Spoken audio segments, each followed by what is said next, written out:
Terima kasih yang saya hormati rekan-rekan media semuanya, ya, para hadirin semua. Alhamdulillah pada hari ini kami dari Kemenko Polhukam, saya dari Deputi 5 Bidang Koordinasi Kominfo mengajak teman-teman dari Dewan Pers, dari Komdigi, kemudian dari Kejaksaan Agung dan juga teman-teman polisi serta dari Jawa Timur hadir di Malang ini dalam rangka untuk membangun suatu kepedulian atas program Kemenko Polhukam terhadap kegiatan penilaian kebebasan pers yang ada di Jawa Timur. Kami melihat bahwa memang sekarang ini dunia kita di bidang teknologi sudah berkembang demikian pesat. Mau tidak mau tentunya hal ini mempengaruhi di kebebasan di dunia pers. Sehingga teman-teman di dunia pers pun juga harus ikut bergerak lebih cepat sebagaimana perkembangan teknologi tadi itu. Kita tahu bersama bahwa ternyata dampaknya, disrupsinya luar biasa, baik itu negatif maupun positif.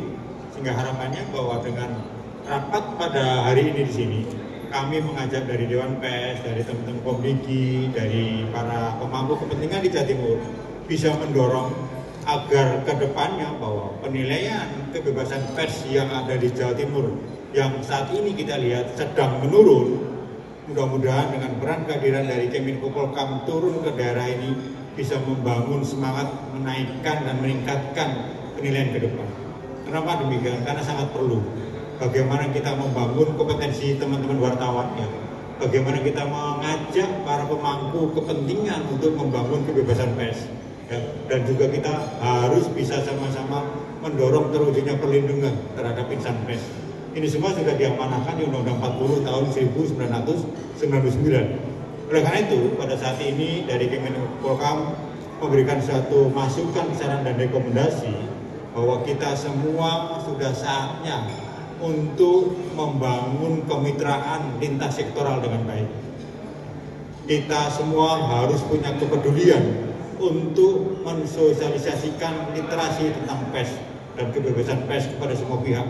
Ini tidak bisa dibebankan kepada kita dari para pemangku kepentingan, tapi juga teman-teman industri pers dan juga termasuk masyarakat publik untuk sama-sama memahami tentang kebebasan pers dengan lebih komprehensif lagi. Dan yang ketiga, tentunya kita juga harus sama-sama memahami bahwa di dalam penyelenggaraan kebebasan pers ini tentunya ada silang sengketa pendapat yang harus diluruskan, ditegaskan sesuai dengan regulasi yang ada. Oleh karena itu, kami dari Kemenko Polhukam sekali lagi, Pak Budi Gunawan sangat berapresiasi bahwa kita harus mendorong kebebasan pers di daerah ini, ya, membangunnya dengan cara-cara yang lebih kondusif melalui satu mediasi, ya, sehingga kita tidak harus dikit-dikit menegakkan hukum, tapi mediasinya diutamakan dulu.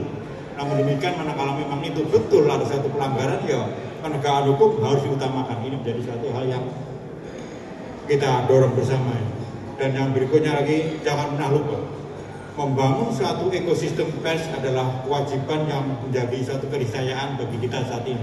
Tanpa hal itu, kita tidak akan bisa mendorong daerah untuk mewujudkan Undang-Undang Nomor 40 tahun 99 tadi tentang kebebasan pers. Demikian yang bisa kami sampaikan. Sekali lagi terima kasih teman-teman media semuanya. Mudah-mudahan dan keberadaan teman-teman media ini ikut mendorong kebebasan pers di daerah menjadi lebih baik lagi dan lebih sehat lagi. Saja nanti Pak Toto dibantu, ya.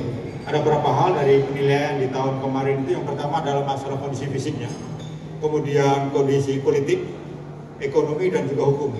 Ini kan dampaknya luar biasa sehingga mau tidak mau menurunkan nilai yang ada di Jawa Timur, bahkan sempat di bawah baseline yang sudah ditentukan. Kurang lebih demikian Pak Toto, ya. Ada ditambahkan? Ya, ada nggak? Ya, sebentar, ada tambahan tentang itu? Jadi penyebab penurunan itu tentu ya indikatornya ada banyak. Tentu misalkan seperti apakah ada kasus-kasus yang terjadi seperti kekerasan kepada insan pers, kemudian tidak terbukanya pemerintah daerah terhadap informasi yang dibutuhkan oleh pers, itu jadi salah satu indikator. Dan yang paling penting adalah sebetulnya kesadaran bahwa pers adalah pilar demokrasi itu tidak bisa dipungkiri. Jadi tidak ada misalkan negara itu tidak terbuka kepada pers, sementara pers bekerja untuk rakyat, untuk masyarakat. Jadi harus terjalin satu kolaborasi yang baik sehingga apa yang dilakukan pemerintah juga masyarakat perlu tahu, dan apabila ada sesuatu yang keliru bisa mengingatkan. Jadi ada ya satu simbiosis mutualis yang membutuhkan. Di sini saya kira pers tidak bisa apa ya istilahnya dibiarkan tidak diberikan jawaban manakala ada sesuatu yang publik belum tahu. Saya kira itu salah satu. Ini harus diikuti dengan suatu perubahan. Perubahan tentunya ada penguatan regulasi kan. Ada Kementerian Teknis yang mengatur tentang itu di Kominfo, sekarang namanya Komdigi. Beliau sudah mengatur menata agar kita semua bisa mengikuti itu. Secara teknis silakan nanti Bu. Tambahkan. Ada teman-teman. Oke, silakan. Terima kasih. Kalau dari Komdigi sendiri memang mencoba membuat suatu tata kelola komunikasi publik yang objeknya adalah teman-teman media. Jadi bagaimana kami mendorong teman-teman dinas daerah. Jadi intinya adalah sebenarnya permasalahan tidak menjadi beban dari pusat, tapi bagaimana beban ini juga disampaikan kepada teman-teman dinas daerah. Ada regulasi Permenkominfo 2024 mengenai pembagian fungsi pusat dan daerah, di mana teman-teman dinas Kominfo di daerah ini mempunyai tugas untuk peningkatan kapasitas. Bagaimana mereka meningkatkan relasi terhadap media. Dan yang berkaitan dengan kebijakan finansial, ini tidak kami.